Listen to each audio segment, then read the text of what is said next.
ہم نے کتنی بار آنکھوں سے دیکھا جوان العمر بیٹا چارپائی کے اوپر لیٹا ہوا ہوتا ہے، ماں آگے بڑھتی ہے، بیٹے تجھے کیا ہوا، مجھے بتاؤ تو صحیح۔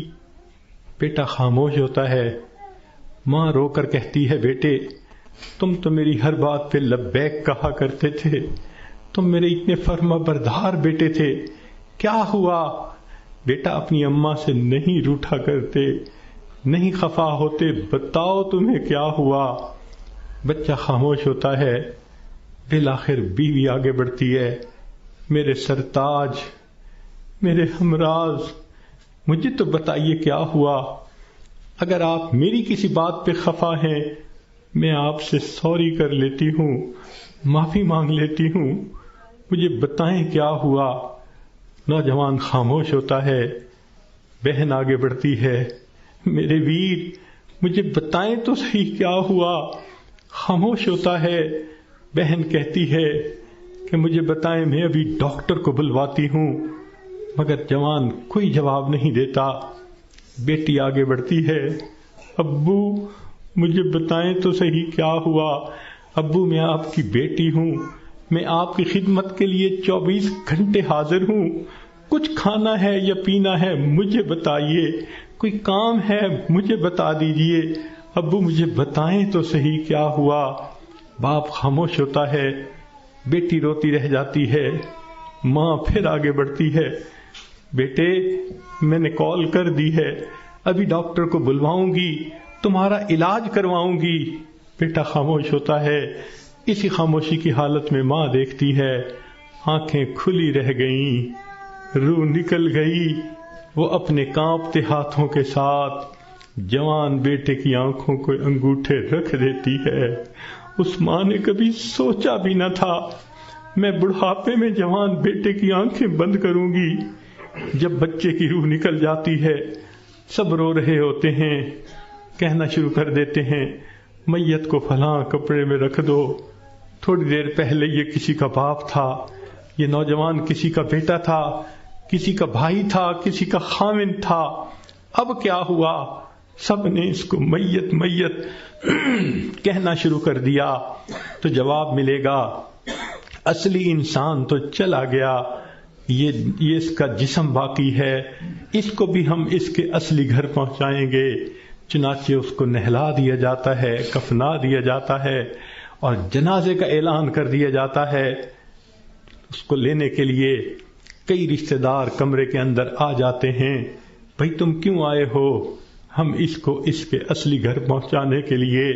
بھئی یہ گھر بھی تو اسی کا تھا، اسی نے پلاٹ خریدا، اسی نے نقشے بنوائے، اسی نے کمرہ بنوایا، اسی نے یہ مکان بنوایا، ماربل لگوایا، کہاں کہاں سے فرنیچر ڈھونڈا، کہاں کہاں سے بجلی کی فٹنگ خرید کے لایا، ابھی تو دیواریں بھی میلی نہیں ہوئی، تم اس کو لینے آ گئے ہو۔ سب کہیں گے یہ تو عارضی گھر تھا، اصلی گھر تو آگے ہے، 2 گز زمین کا ٹکڑا، چھوٹا سا تیرا گھر ہے۔ سب اس کو کندھوں پہ اٹھا لیتے ہیں، رشتہ دار جمع ہیں، سب قبرستان تک پہنچ جاتے ہیں، جنازہ پڑھتے ہیں، پھر قبر میں اتارنے کا وقت آتا ہے۔ شریعت کا یہ حکم ہے کہ جو قریب ترین رشتہ دار ہو وہ قبر میں اتارے۔ ہم نے اپنی آنکھوں سے یہ منظر دیکھے، جوان بیٹے کو باپ قبر میں اتار رہا ہوتا ہے، بھائی کو بھائی قبر میں اتار رہا ہوتا ہے۔ اللہ کی شان، یہ تو شریعت کی مہربانی ہے، اس نے عورتوں کو منع کر دیا کہ تم جنازے میں اور قبرستان میں مت جاؤ۔ اگر کبھی عورتوں کو بھی حکم ہوتا کہ تم جاؤ اور اپنے بیٹے کو دفن کر کے آؤ، مجھے تو لگتا ہے کتنی مائیں ہوتی جو جوان بیٹے کے ساتھ خود بھی دفن ہونا پسند کرتی۔ کیسی عجیب اللہ تعالیٰ نے مردوں کو ہمت دی ہوتی ہے، جوان بیٹے کو جس کے جسم پہ کبھی میلا کپڑا بھی باپ برداشت نہیں کرتا تھا، آج اس کو زمین پہ لٹا دیتا ہے، اپنے ہاتھوں سے مٹی ڈال دیتا ہے، بھائی مٹی ڈالتے ہیں، دوست مٹی ڈالتے ہیں، منو مٹی کے نیچے اس کو دبا کے اللہ کے حوالے کر کے آ جاتے ہیں۔ جب اللہ کے حوالے ہونا ہی ہے، اے انسان تو اپنے آپ کو آج اللہ کے حوالے کر دے۔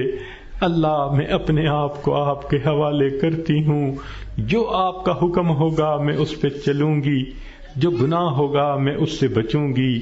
آج حوالے کریں گے تو اس کا فائدہ ہوگا۔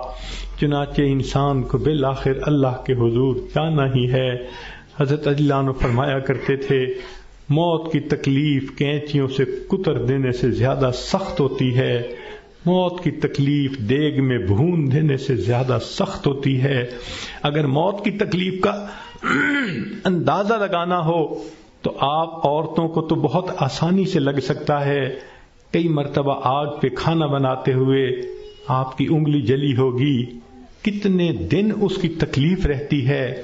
کیوں کہ جہاں سے انگلی جلی وہاں کے گوشت سے روح سمٹ کر باقی جسم کے اندر آ گئی۔ اگر اتنی تھوڑی سی جگہ سے روح سمٹ گئی، اتنی تکلیف ہے۔ جب پورے جسم سے روح سمیٹ لی جائے گی اس وقت تکلیف کیا ہوگی، ذرا اس کو یاد کر لیجئے۔ آج وقت ہے ہم اس کی تیاری کر لیں، پھر موت کے وقت تکلیف ایسی نہیں ہوگی۔ چنانچہ حدیث پاک میں آتا ہے، جب مومن کی موت کا وقت آتا ہے اللہ تعالیٰ ملک الموت کو بھیجتے ہیں، جنت کے فرشتوں کو بھی بھیجتے ہیں، وہ جنت کی خوشبوؤں کے رومال بھی لے کے آتے ہیں اور اس بندے کے سینے پہ خوشبوؤں والا رومال رکھ دیتے ہیں۔ اس بندے کو جنت کی خوشبو آتی ہے، اس کا دماغ معطر ہو جاتا ہے اور اس کی روح کو ایسے قبض کرتے ہیں جیسے مکھن میں سے بال نکال لیتے ہیں۔